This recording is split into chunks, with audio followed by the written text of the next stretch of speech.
देखिए अगर आप वोडाफोन आइडिया की बात करें तो ये आपको 9 से 10 के आसपास लगातार ट्रेड कर रही है, और अगर आप नीचे की लेवल की बात करें तो ये आपको 6 से 7 तक जाता है, और वहां से अगर आप ऊपर की लेवल की बात करें तो 12 से 14 का जो लेवल है ये आपको लास्ट एक साल में बार बार दिखाया है। और इस पीरियड में अगर आप देखें तो दो तरह की खबरें लगातार चलती हैं, और वो कौन सी खबरें हैं ये तो हम लोग आगे चर्चा करेंगे। पर अगर आप मेजर खबरों की बात करें तो जब भी ये 6 से 7 के आसपास आता है तब ये बातें निकल कर आती हैं कि इसके प्रमोटर या फिर इसके जो एजीआर ड्यूज है उसको लेकर रियायतें दी जाएगी। और अगर आप जैसे ही 12 से 14 के आसपास जाता है ये भी बातें कही जाती हैं कि आदित्य मंगलम बिरला जो कि इसके सीएफओ नजर आते हैं उनके द्वारा माल बेचा जाएगा, या फिर एजीआर ड्यूज के बढ़ने के कारण ये कंपनी बंद होगी और इसके 15,000 जो एम्प्लॉय हैं ये अपना जॉब छोड़ेंगे। और इन सारी बातों में अगर आप देखें तो 6 से 7 से लेकर 12 से 14 का जो लेवल है ये तकरीबन 100% के आसपास स्टेक नजर आता है।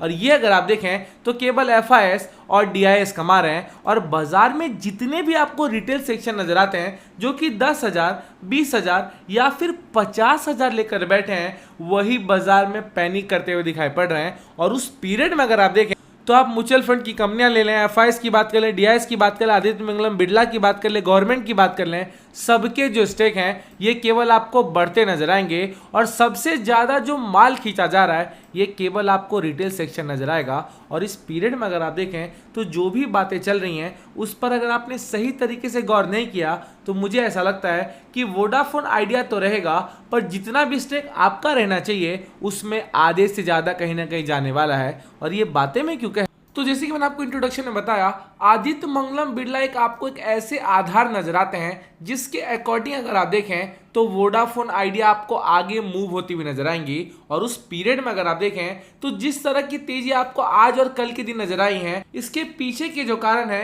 ये तो आपको इसके अनरिलेटेड ही नजर आएगा। पर जो भी खबरें आदित्य मंगलम बिरला द्वारा आती हैं जिनके पास 16,000 करोड़ का अमाउंट है जो कि आरसीबी को खरीदने के लिए दिखाई पड़ता है, तो आपको अच्छे से पता होगा कि वोडाफोन आइडिया जो कि भारत की तीसरी सबसे बड़ी टेलीकॉम कंपनी है इसको नॉर्मल करने के भी जो पैसे हैं ये आपको आदित्य मंगलम बिरला के पास नजर आते हैं। और यही रीजन से मैंने आपको बार बार कहा है कि अगर आप वोडाफोन आइडिया में ऊंचे लेवल पर पैसे लगाकर बैठे हैं तो आपको अपना जो रिसर्च है ये बेहतर करना पड़ेगा। और जितना बेहतर आपका रिसर्च होगा उतने ही चांसेस बनेंगे कि बाजार में आप लॉन्ग टर्म होल्ड करने वाले हो। और अगर आप मार्केट के ऑपरेटर की सुनते हैं कि ये तो 2 जाएगा, या फिर इसके वॉल्यूम कम हो रहे हैं, या फिर इसकी जो टारगेट है 1 रुपये 2 रुपये के दिए जा रहे हैं, इन सब बातों के सामने जैसी खरीदारी म्यूचुअल फंड की कंपनियां कर रही हैं, एफआईएस कर रहे हैं, डीआईएस कर रहे हैं, उनको अगर आप देखें तो ये सारी जो खबरें हैं इसके मायने आपको डेफिनेटली समझ में आएंगे। और ये बातें मैं क्यों कह रहा हूं,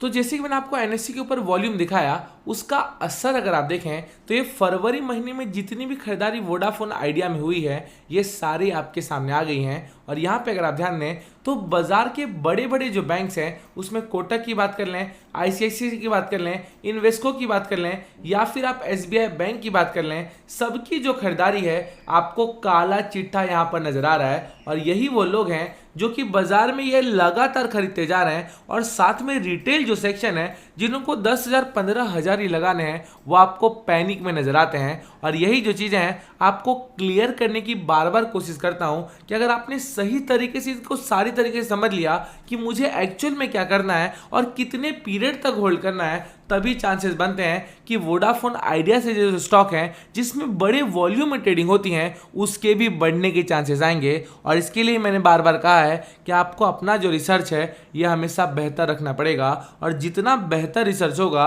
उतने ही चांसेस बनेंगे कि जो भी स्टॉक आप पकड़ रहे हैं वो आपके पोर्टफोलियो के लिए कहीं ना कहीं बेहतर ही साबित